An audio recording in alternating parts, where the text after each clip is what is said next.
Sometimes something feels off in your business, but you can't quite point to it. The revenue is there, the team is busy, but the margins are tight and things feel heavier than they should. And growing isn't translating the way it should as well. That's not random, that's a signal. In this upcoming episode of Profit with a Plan, we're breaking down what's really happening inside a business that needs turnaround and how to fix it before it costs you time, money, or momentum. We're talking about hidden gaps in operations, leadership, and structure that quietly drags performance down, and what it takes to reset your business so it runs cleaner, stronger, and more profitably. If your business feels harder than it should, then this conversation you don't want to miss.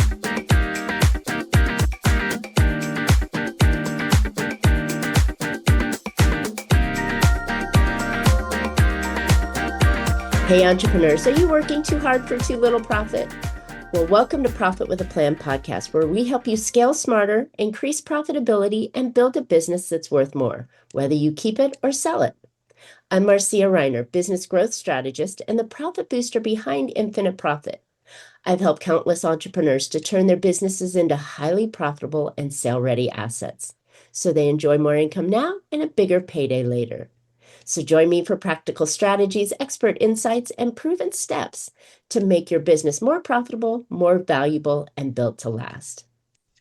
By the way, today's episode is sponsored by Infinite Profit, where we don't just talk profit, we deliver it. But before we dive in, I've got something special for you. If you're tired of flat revenue or marketing that just doesn't seem to pay off, the new Profit Booster Growth Map might be for you. In just a few minutes, it'll show you exactly how to bring in more qualified clients and plug those profit leaks that are eating away at your cash. Get it for free right now at profitbooster.biz/growth map and start turning missed revenue into real money. All right, let's jump into today's episode. Today's guest brings a perspective most founders don't get until things go sideways. Jay David has built a career stepping into businesses at their most critical moments, fixing broken operations, stabilizing performance, and leading full company turnarounds.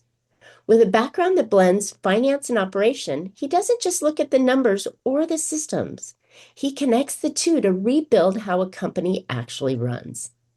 Now, as the founder of Do Business Better, he works with founder-led companies to strengthen their growth model, elevate teams, and help the business evolve beyond founder as the center of everything. He focuses on simple but powerful and take a business that feels heavy, complex, or underperforming and turns it into one that runs with clarity, accountability, and real profitability. Jay, welcome to Profit with a Plan podcast. I'm so excited to have you here. And if I can get my mouth to work today, we'll be doing a whole lot better. Thanks, Marcia. I think that was the best introduction I've ever had. Thank you very much. Thank my boyfriend Chat GPT to help me, fine tune it and get it where I can speak it normally. We all spend too much time with old Chat GPT, so. I know, right? Okay, so the history tells us here, or your history tells us here that you find turnarounds, but people don't often fall into a turnaround business. How did you get into this? I've approached it going way back into 1988. I was in the restaurant business before I went to college, believe it or not, and I was handed a failing location in Chicago. The service was not good. It was a dirty place. Hadn't made money for years, and it was one of 28 locations. I had a relation with the district manager. He begged me to come, and I went in, and we turned it around and restored profitability, restored sales, cleaned it up. And then at some point during that journey, I realized I didn't want to work in the restaurant business forever. I went back to college and got my degree in accounting.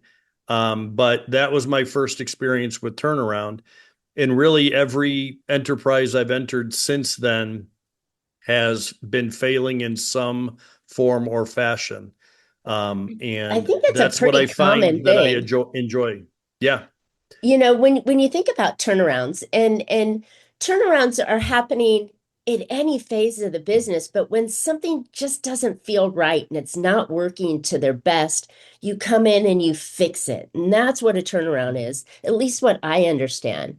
Now, there's Yeah. bigger turnaround companies, right, that'll come in when it's on its last breath and fix it or tear it to pieces and sell it out that way. But I think what we're talking about is just fixing the company so it runs better, right? Yeah, like I mentioned in the restaurant, it was service and cleanliness, but I've been into businesses that can't manage their accounts receivable. They've got old money sitting out there. They can't figure out how to get it. Their payment terms to their vendors doesn't equal the payment terms from their customers, and a Hmm. lot of things like that. So you get in and you find kind of what the problem is. Usually the outcome is cash flow, but it's the root cause of what's causing the cash flow that you go in and investigate. It's inventory or it's cash collections or any number of things. So you always have to dig deep to really find the method you're going to use to fix it.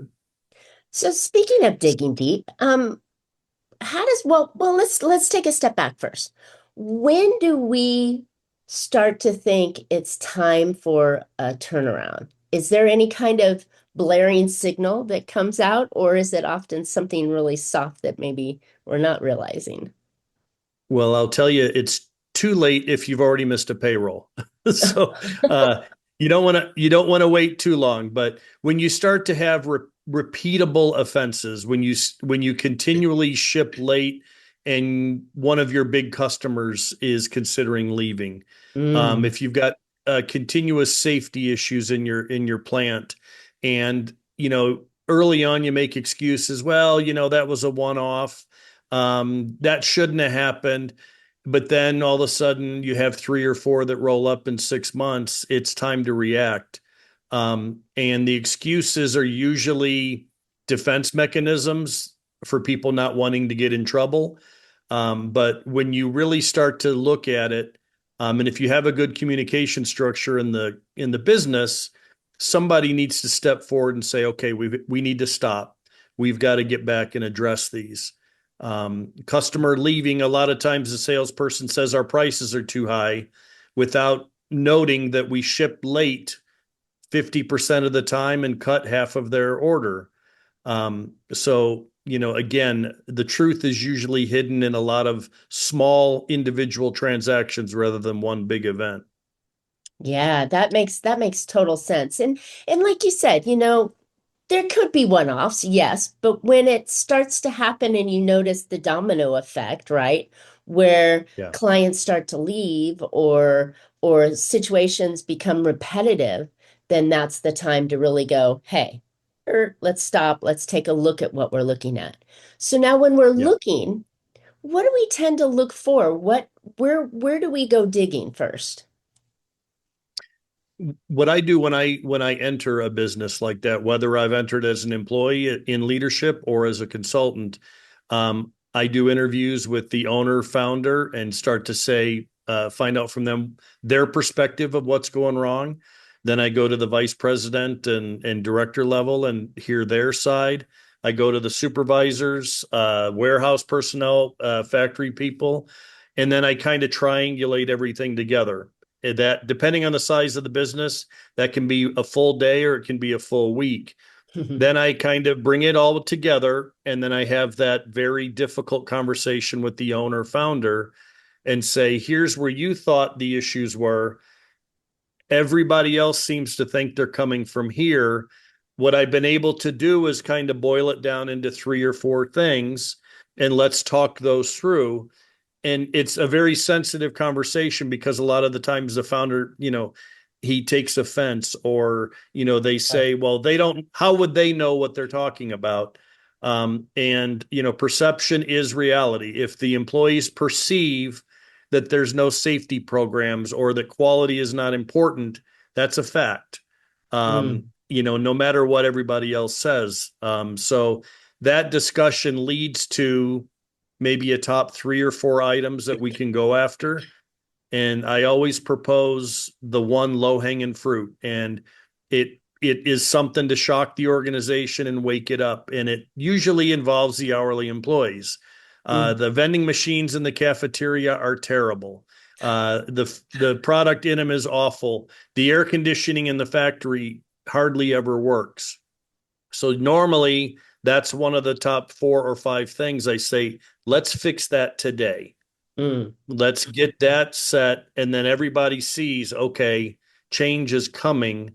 And then they're more receptive to it. So when you go out and ask them to do something hard, they'll nod their head and say, okay, I'm on board because I can see positive things happening. So that's great. And I love how you're using the factories as an example. This is the same thing can be told for services or delivery of services Mhm. or tech or SaaS or anything along that. There's still always going to be Yeah. that visual trail of problems that are causing them. But let me ask you a really honest question. Mhm. Does the when a company starts seeing problems, do they need to go out and hire a turnaround specialist immediately? Or is there something they can look at themselves maybe that can start to do it? Now I know, they always have those rose-colored glasses, but can they Yeah. try and do some things themselves first? Yeah, absolutely. I mean, you start to self-reflect and a lot of times it's just the problems are known, but they just aren't bubbled up to the top. So a lot Mm. of times it's the CEO or whoever's in charge that they come forward and say, "Hey, guys, we are struggling, and I know maybe I've been leading and you guys have been following. I need help. Let me know, and I'm now open to hearing your ideas and your solutions." Mm. And I reference that a lot in my book, and it is about building a management team that can productively argue in a conference room, that every idea, every plan gets beat up and bruised a little bit before it's agreed upon. The term I use is creative abrasion. Ooh, that's So good. the somebody puts it out there, if everybody's nodding their head and it just passes through, there's probably trouble on the way. But when the door's closed, that management team should be able to push and ask questions and say, "Did you think about this?" And usually, the people in the building can come up with the problem as long as people are ready to listen, because everybody usually knows what the problems are. We all know that problems are going to be constant in business, right? I mean, nothing's easy, nothing's smooth, there's always going to be a little bit of friction. But is there a boiling point that we start to bring people into the room? I mean, ideally we should be looking at the improvement of your systems and processes and everything. Ideally, I say that in Yeah. quotation marks because not everybody does it, but on a quarterly Yeah. basis at least you should be having a review of your systems and processes. But let's say they don't. um do we have to wait for it to boil up for it to get there? No, I do a lot of writing of other topics, and the concept of budgeting and zero-based budgeting and all of that forces a deep dive on certain things. My Mm. problem with zero-based budgeting is it's usually all encompassing and everybody is scared and they have to justify every paperclip. But to when you identify an area of opportunity, to take a deep dive in there and break it down to its core, that is a healthy exercise. It shouldn't be an intimidation. It shouldn't be the fear where people are going to say, okay, they're going to cut 10% of us and send us all home today. But it's an objective deep dive that says, why are we still doing this? I Ah. found in the past a lot of times, hey, somebody's building a spreadsheet. I've been building the spreadsheet for 6 years and I email it once a week. Who's reading it? I don't know. So the direction that I give, and again, when I've been within companies and coming from the outside, is stop emailing it for a week, see what happens. And Mm. you start to find that there's a lot of redundant work that used to get done. Nobody knows why it's continuing. So that's why you do those drill downs. So again, going back to accounts receivable, what's the process that we are supposed to have? Where's the breakdown? And a lot of times it's like, oh, Sally was our accounts receivable clerk. She used to be a bulldog and really got after things, and she left, and we replaced her with somebody that wasn't experienced. And so usually you get to root cause and you can really figure out what the solution is much easier there. Yeah, this is important. I think it takes that reflective, viewpoint of what are we doing, and then, un associating or disconnecting the Yeah. emotions of this is my baby, right? And Yeah. being able to objectively look at the business. And it sounds like, when we're doing a turnaround, that's because it's gotten big, right? It's become Hmm. a significant problem instead of just a little thing, right? Yeah. And to avoid those, if it sounds like, and correct me if I'm wrong, that if we do these little checkpoints along the way and we start to figure why things are breaking or why things are not running as smoothly as they could, you could avoid this altogether, the turnaround. Yeah, and my book is called Turnaround Revelations, but I write on every subject from organization to the numbers to operations to sales to everything. And I said, if you haven't understood it by the end of the book, the goal of this book is not to show you how to turn around your business. It's to give you all the right tools proactively to help you avoid the turnaround in the beginning. So that's really what it's about. But if you need the turnaround, here's the process I use on how to do it. And Mm. you can do it yourself. You don't have to call me, but I It's attack a often couple of better to have areas in there directly. an experienced person that's there that can be objective and tell you the way it should and really be able to go in at an arm's length rather than, being knee deep into the problem trying to dig your way out. So I'm a fan of Well, using outside people, but it's like oftentimes people won't jump to the outside person. They'll try and fix it themselves, yeah. right? And that's why I brought that point up earlier is could they see those kind of points from the beginning, Yeah. or at least And earlier? there's a huge value to the outside eyes. So, one client that I'm working with right now is a professional services firm, and they're struggling with revenue. And so I'm going in from the outside and saying, okay, your basic product that you're selling is billable hours. And your outcome is, the product that those billable hours create. Hey, quick pause here. If you've ever wondered what your next smartest move should be to grow your business, well, I've built something for you. It's called the Profit Booster Growth Map. It takes only about 2 minutes, it's totally free, and it shows you exactly where you're leaving money on the table and what to fix first. Go grab it for free at profitbooster.biz/growth map. Then come right back to the episode. But you're building all of these costs into your billable hours, such as the cost of your building, very high priced principal people in the business, and you're not competing anymore. And you're Mm, sitting at about 40% capacity. mm, So, a specific instance where they put out a bid and they bid $1 million and it was awarded at $500,000. They weren't even close.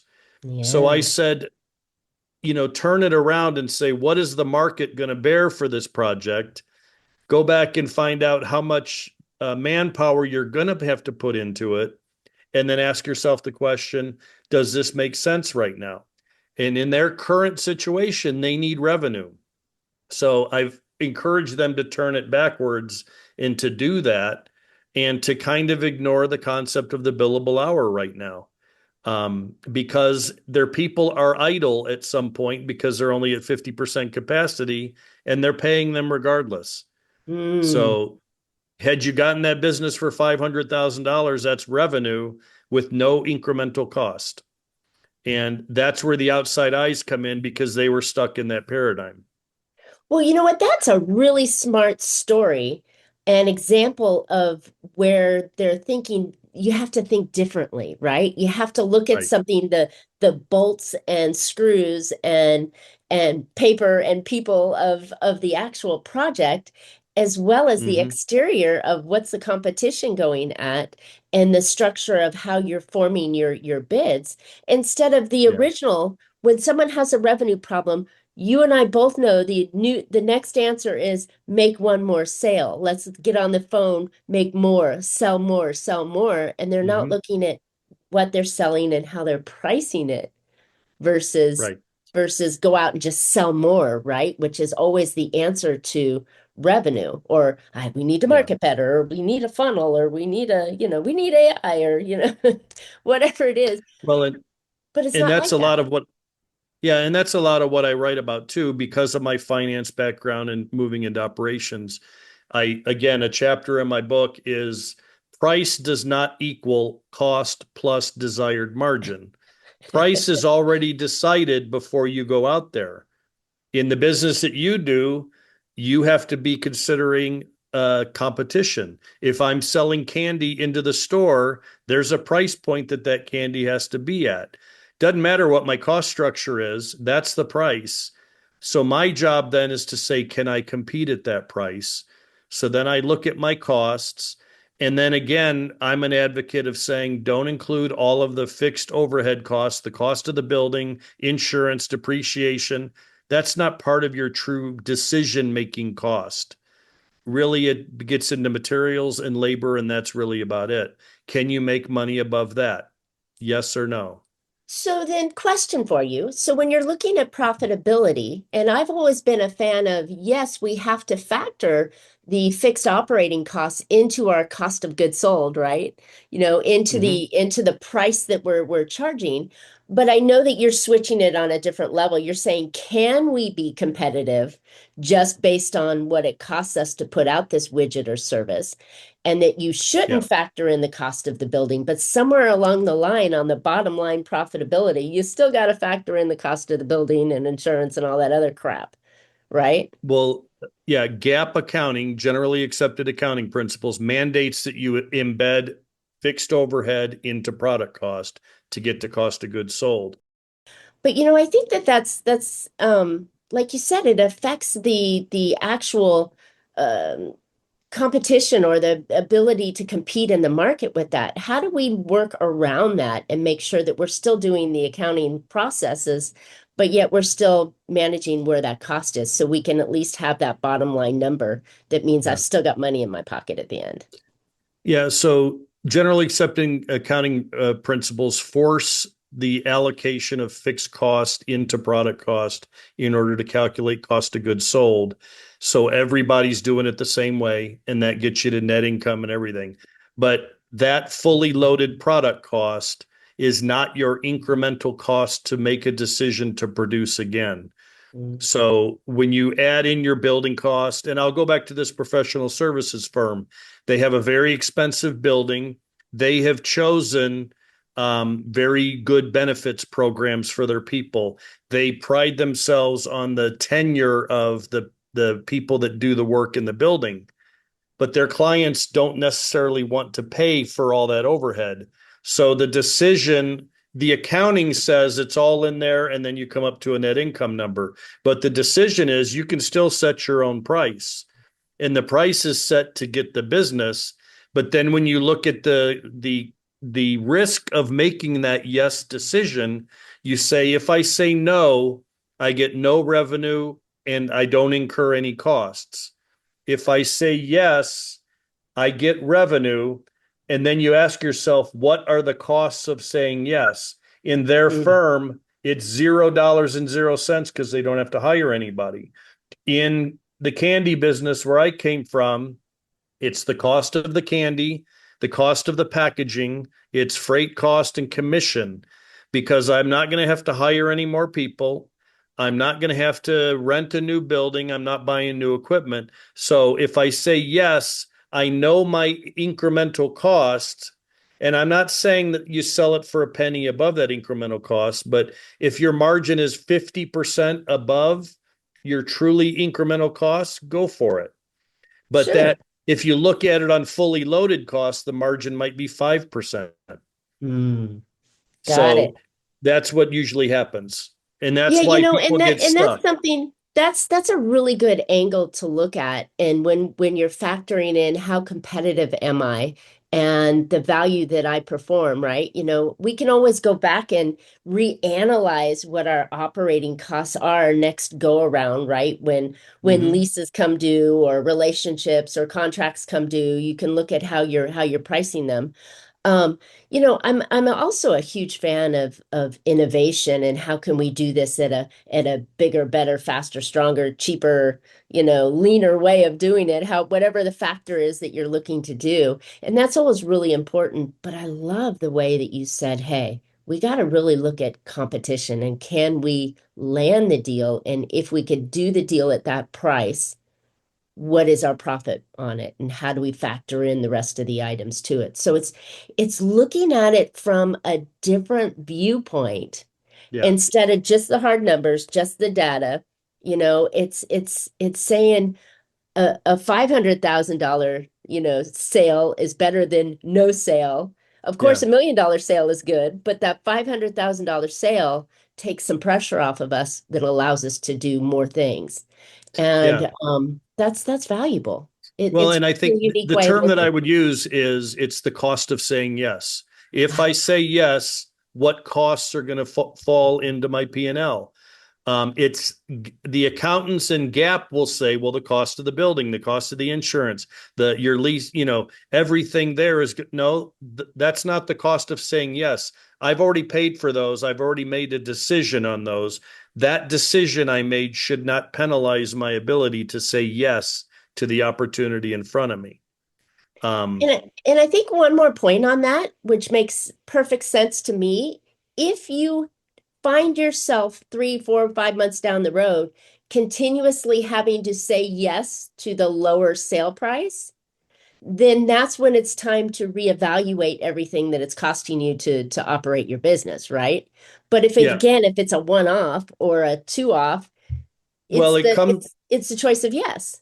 yeah, it comes paired with when you have capacity, available capacity. So in your business, if you're only spending 20 hours a week and the other 20 hours a week you don't have anything to do, you've got capacity so you can be more aggressive on pricing. Once Right. you start to say, I'm working 7-hour days, 5 days a week, I'm getting close to capacity, you go back to the old business model and say, here's the price. That's it. And again, Yeah. that's the coaching I'm doing with the professional services firm. Today, we price to the market. We don't care what our billable hour rates are. Once we Mhm. get to 75%, then we look at the 5 best projects and we start to say, okay, which 3 can we sneak in the open capacity that we have and how aggressive should we price them? Yeah. And they're already seeing the benefits of that approach. I can see it clearly as a bright sunny day. I mean, it makes total sense to evaluate what your capacity is and the opportunity that you do that. And I think that's where someone with your experience can come in and say, look, I'm going to look at this business differently than maybe you would, right? Because Yeah. of course you're following these instructions and those instructions, and we've done it this way all the way, right? We've always had billable hours, right? Mm-hmm. So it's like maybe it's time to do things differently. And I say this often. We're in this time of Amazon, right? Um, our buyers want it on our doorstep, yesterday at a discount, right? And Mm-hmm. and yet we're still trying to sell billable hours, right? We have to evolve the way our buyers are used to buying. And I think this is an experience Yeah. or a skill set that can take our business from being stuck in what we did and what we've always known to be true into a new model that could be financially beneficial to the company long term and even short term. Yeah, I mean, everything starts, and again, I covered in the book, everything should start with a break-even analysis, even a business like yours. What are my fixed costs? What are my variable costs of making those decisions? I have to travel. I have to do this. I have to print documents. I have to do something. With those 2 things, your variable margin and your total fixed cost structure, you get to your break even. So if you have a fixed cost structure of $1 million, I have, the break even analysis might say if I sell $5 million, I make $0, That's break even. So now anything above the 5 million falls to the bottom line. But if you're only selling four, lock the doors and shut it down because you're not making money. So the break even analysis is a great place to start. Then you can start making those decisions. You either reduce your fixed costs to bring that break even point closer, or you have to adjust your variable costs. But the easiest way is bring revenue. Get to that break even revenue point, and you'll be Love fine. it. Love Yeah. it. This is really smart analysis because it's not um we're not talking about companies that are doing really well right now. We're talking about companies that are having problems, right? We're talking about Mhm. what you do to fix the problems that you have so you can continue to operate and move it from a red into a black. I Right. mean, that's why we're talking the hard numbers here. And but in reality though, I'm going to take a step out there and say that every company has a little bit of this problem going on at all times, right? Yes. It's not just for the dying company that's ready to, hang themselves.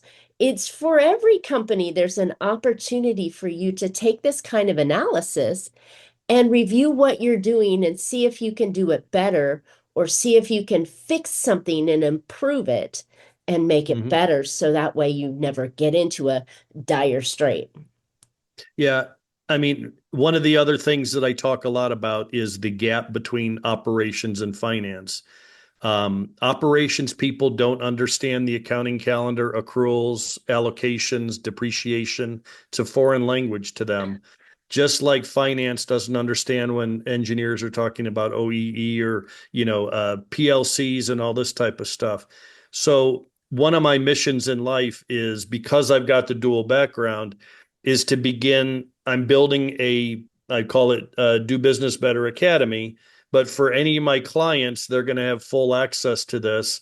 And I'm building courses on operations finance, how to bring up the skill set of a plant manager or an operations person on what absorption means, what allocations mean, the importance of the fiscal calendar.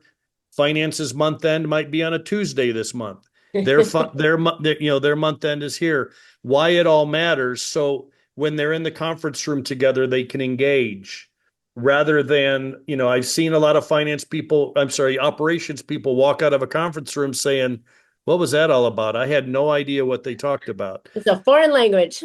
Yeah. So by bringing that up, and that's how I want to help founders to say, they're told all the time, well, just develop your people and pull yourself out and let them make more decisions. I want to be the one that says, I've got the tools to help you do that. So if you teach your operations people the core fundamentals of operations finance, they're on an equal footing. And then they also understand the downside of GAAP accounting. The income statement, you don't learn a lot about your business from the income statement. It comes 12 days after the month. It's looking backwards, and then everything's got an accrual, it's got timing issues and all this stuff. So you need not necessarily a second set of books, but you need to understand how costs accumulate, how they react to activities and things like that. And then you'll start to understand your business. I like that. So yeah, it's a lot more than just, looking at, I don't want to be mean, but a lot of people, the owners will say the CFO tells me everything, and I live by that. Well, they're telling you the financial statements. They're telling you, that. But the income statement, if you say how much was the income statement affected this month by our sales mix differential from the budget that we wrote to what we actually made? I don't know. I guess I could figure that out. Well, and So I that's a think challenge. that is a huge challenge is understanding the accounting of the business and how it affects and trickles down everything. But Yeah. I think when we're talking about this at a very deep level, which you're experienced at in the operations side as well as the financial side. But then again, talking to the business owner, and we're not saying business owners are dumb, but they No. maybe don't have that skill set in the depth and levels that you have. When we're looking at this, they do rely on their team to give them Mhm. the information that they're supposed to do. But at a certain level, that owner has to be able to know what are the top 5 things I need to look at in that statement, not, rip apart it down to the whole piece on it. Yeah. And that's where the valuable team members, whether they're internal or external, can really help you make those decisions and Mhm. and saving a company from potential disaster. I mean, the last Yeah. thing we want to do, we built a company, we birthed our baby, we grew it up to a teenager. It's having its teenage problems or its, midlife crisis or whatever it is. And it's time to fix those. And we can only fix those when we know what the data says. Yeah. And it gets into, again, educating everybody. Your head of sales should be the one that's talking about how the effective product, the product mix that you sold impacted the business. But everybody tends to cross their arms and wait for the CFO to tell them.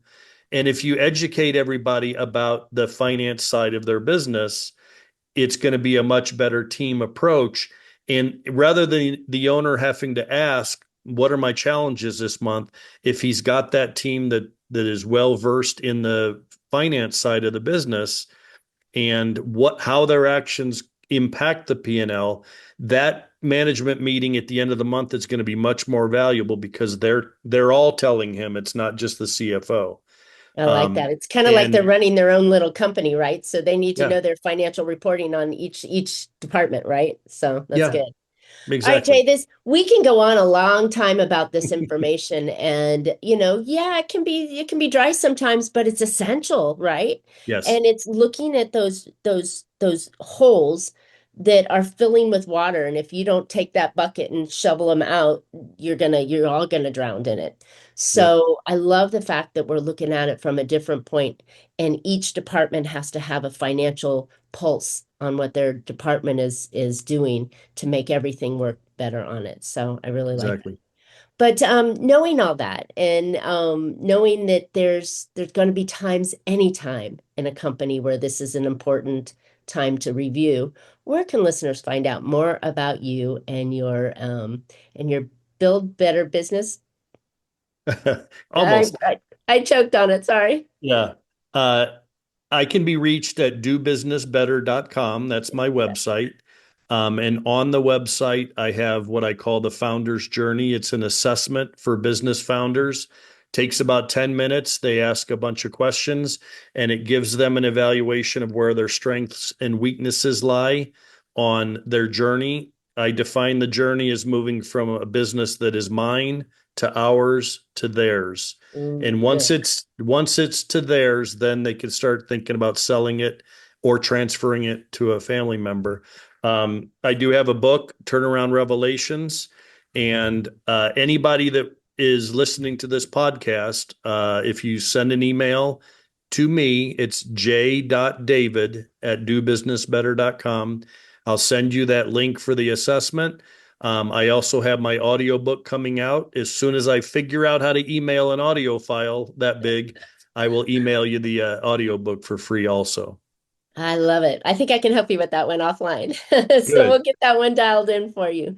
Jay, Thank this you. is this has been really, really good information. And remember, listeners, turnarounds don't have to be when the business is actually, got one the heartbeat is failing dramatically. It could be little phases along the way. And I'm a big proponent, and I know Jay is too, that fix these things before they turn into a mess. Right. And so I would definitely encourage you to get the book, learn about the gaps that you have in your business and how you might be able to improve those today and not wait until they're dying on it. So this is really great stuff. All right. Thanks for tuning in today. I hope you found some valuable insights and actionable ideas that will help you make your business more profitable. And that's anytime we were going to do this. So definitely go get Jay's book and information in his audit. And before you go, I'll remind you that if you're ready to bring in more of the right clients and keep more of the money that you earn, go grab my free Profit Booster Growth Map. It pinpoints the top 3 growth moves to help you boost revenue and stop those profit leaks fast. You can get it anytime at profitbooster.biz/growth map. And while you're at it, don't forget to subscribe to your favorite podcast channel. You don't want to miss future shows. And we're looking forward to more profitable strategies on next week's show. So until then, make your plans and profit with them. Thanks so much, Jay. Thank you, Marcia.